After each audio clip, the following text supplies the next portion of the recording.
Hi, and welcome back to my Armenian summer journey. So far in this series, I've brought you with me to Armenia's capital of Yerevan,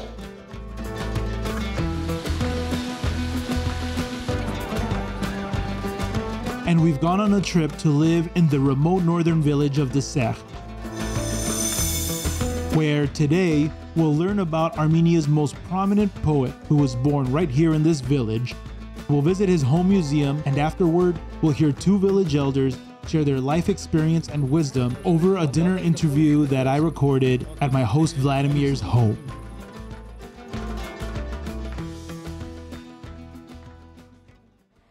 It's impossible to step foot in Dsegh and not notice the monuments to one of Armenia's great writers, Hovhannes Tumanyan.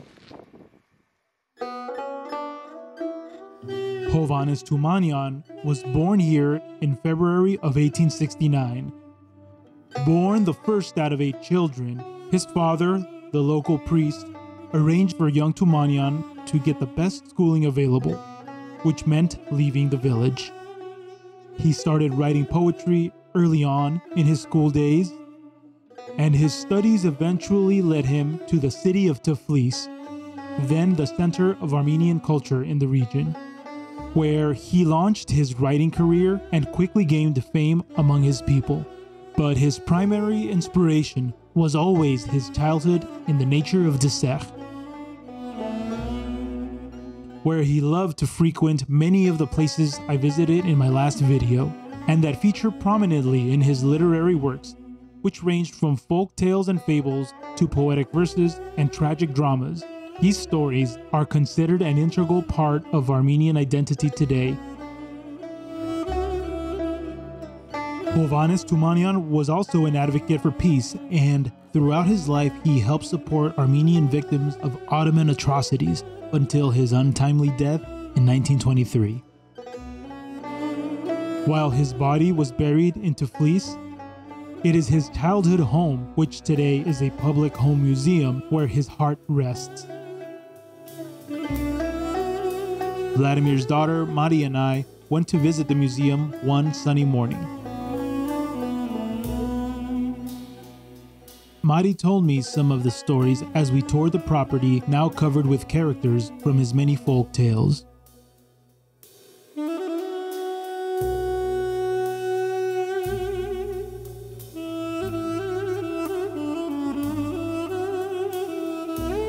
We took a peek inside his home, where we got a sense of what life must have been like here in the late 1800s.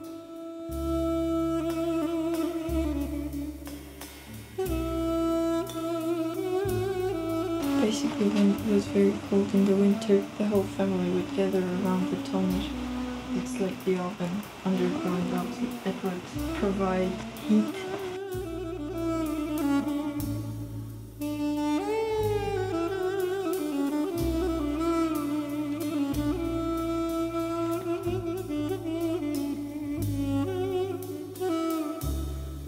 I picked up a few books on my way out as Maria and I left to prepare for our dinner interview that evening.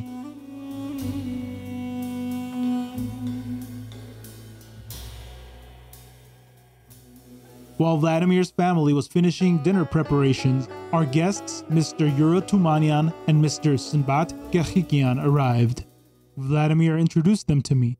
I shared my background and reasons for coming to Armenia with them. They were amused to hear that I was part Cuban on my dad's side, and they laughed as they remembered the Soviet-era propaganda surrounding Fidel Castro in their younger years. And now, with dinner ready and drinks being served, it's my pleasure to finally present this interview with Mr. Armil Tumanyan and Mr. Sinbat Gechikian, two village elders from Dsegh.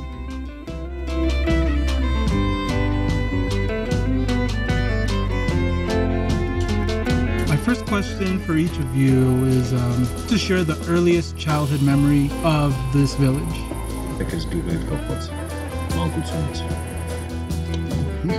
two brightest memories I have. One of them is related to the summer times when my parents were taking care of animals in the mountains above the village. When there is no grass in the summertime, it's a usual practice. They take domestic animals to the higher areas.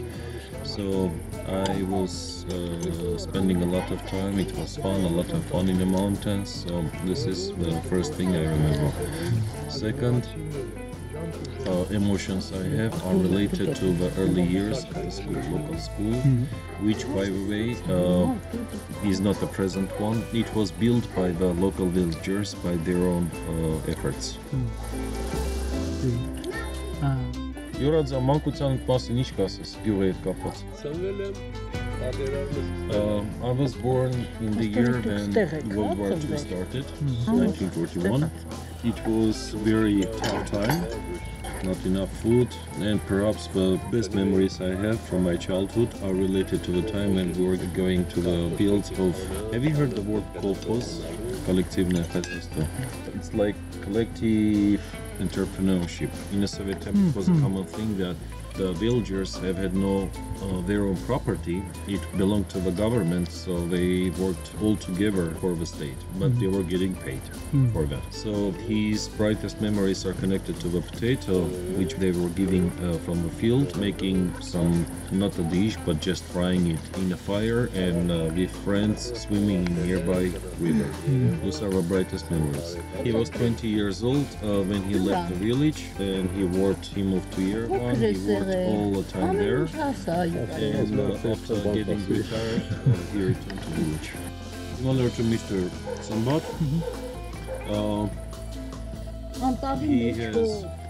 he has on a donkey carrying parrots, similar to Sambat. They were staying Question I want to ask is who their parents were and where they came from. It's Kaplık. My mother's side is from Artsakh, from Karabakh, but my father was originally born here, and so does his ancestors, as far as we can go. We have graves, tombstones, right in front of my house. There's an ancient cemetery, which, as a secret, I may tell you that under the cemetery there is one more underground construction. It goes back to before Christ.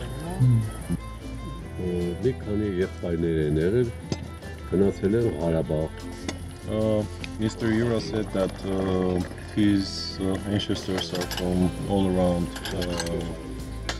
historic Armenia, which does not include present-day Armenia only, such as from Nakhchivan. They're spread. He's a part of a big family, and Tumanyan family. He was born from the part which belonged to here, to this village. Go ahead. Եկալեք, սվաս մրանք։ I'll get back.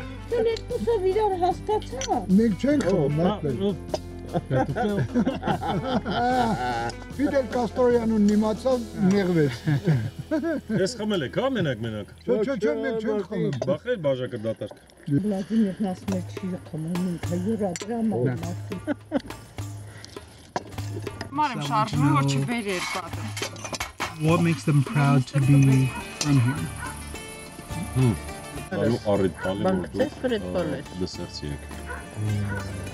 Hovhannes Tumanyan. Hovhannes Tumanyan։ Որը որ ծնվել է մեր։ A couple of years ago he was announced that he was the most often translated writer in the world. Both of them have mentioned that it makes us proud to be Loreti, which means born in Lord, from Lord. It has a big meaning for us. We're hospitable, we're nice, all this clean air, great nature, no noise, no pollution, and most importantly, they are very hospitable. So all of it in combination makes us very proud. What are your biggest concerns for your family, village, and country?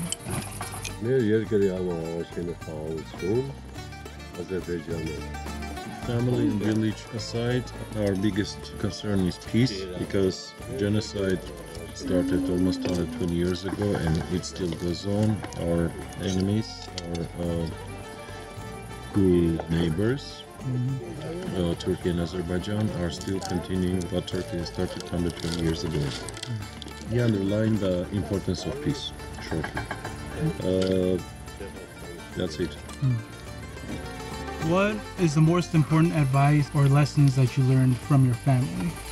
Որ դուք ձեր ընտանիքից ստացել եք։ Ձեր աշխատանք, Հարգանք դիմացինի նկատմամբ, անկախ նրանից կարիքի մեջ Importance փոքր of work, and most importantly, respect to others.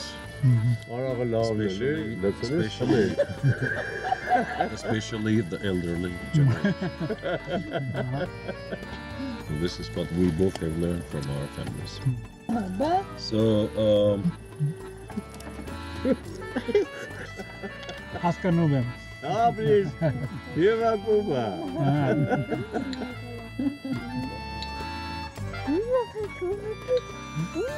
Աբրիլ, մերսի։ հարավ ես եկել։ Follow up, a unique lesson from your own life that you'd like to share that could help future generations.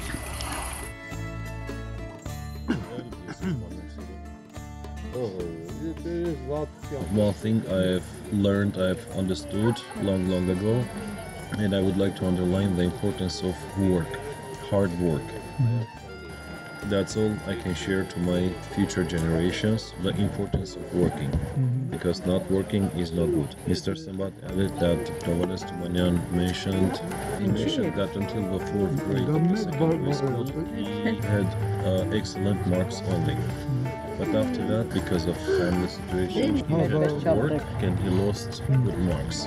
But he's not sorry, because he says that it doesn't matter what kind of work, it's always very, very important.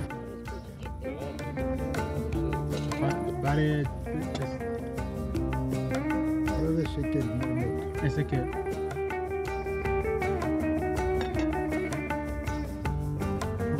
Next, I want to ask, what is the legacy of USSR and communist rule here, negative and positive? Ներկայիս հետ կապված։ Սովետական ժամանակաշրջանը լիարժեք հավասար ապրում է։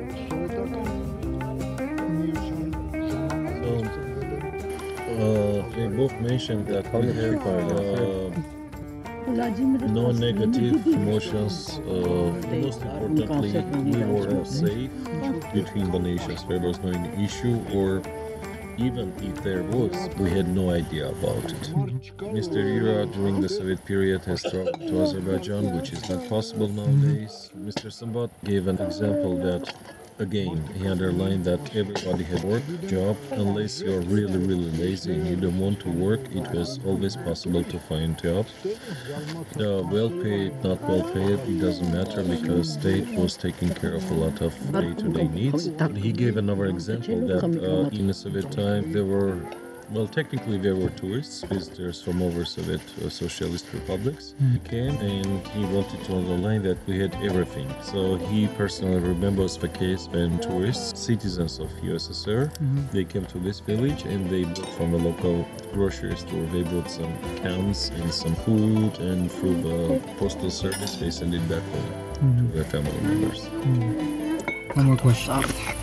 What do you wish for the future of the Dsegh and for Armenia? Որն է ձեր ցանկությունը դասերի ապագայի համար եւ Հայաստանի ապագայի համար։ Խաղաղություն եւ աշխատանք։ Դեսեղեցիների աշխատանք։ So all we care about is peace and having a job. We don't want the state to give us money for nothing. We want to work. And at the same time, we underline the importance of those who are investing into this village. That's it.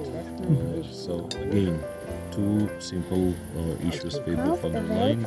Peace is the most important, and having opportunity to work. That's it. Let them know that I'm honored and I'm.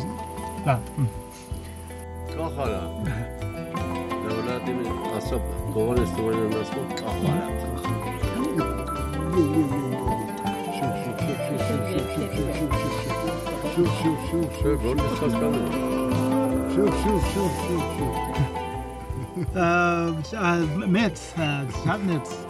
Lava. Wow. Okay.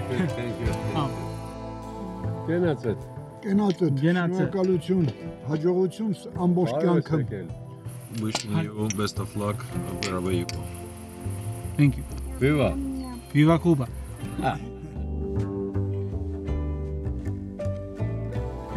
As I've reflected upon their words, it's the simple lessons, the importance of hard work and of love that I try to keep in mind and exemplify, and I do my best, even though life becomes complicated sometimes, to at the very least give my best effort and work as hard as I can and love the best I can in life. Something else I found notable was that both of them have ancestors from parts of historic Armenia that are now under Azerbaijani rule. This was significant because the regime in Azerbaijan has been destroying all traces of Armenian heritage in these territories, and then claimed that Armenians never lived in these areas to begin with. But despite Azerbaijan's best efforts to eliminate the past in Nakhchivan and Artsakh, the oral histories kept by families and shared in this interview are forms of preserving Armenian history that cannot be wiped out. And this brings me to a feeling I started having of wanting to visit Artsakh, which was a war zone the year prior. However, this meant going back to Yerevan and applying for a visa to be able to enter. So while I've grown to love my time here in this village of Dsegh, I knew it was time for me to try taking this next step that I felt I needed to go on in my Armenian summer journey. So in my next episode, I'll return to Yerevan, fill out this application, and while I wait, explore more of what Armenia has to offer. For now, thanks once again for watching. Like and subscribe, and comment if you got anything from this video. And I'll see you next time. My name? It's okay.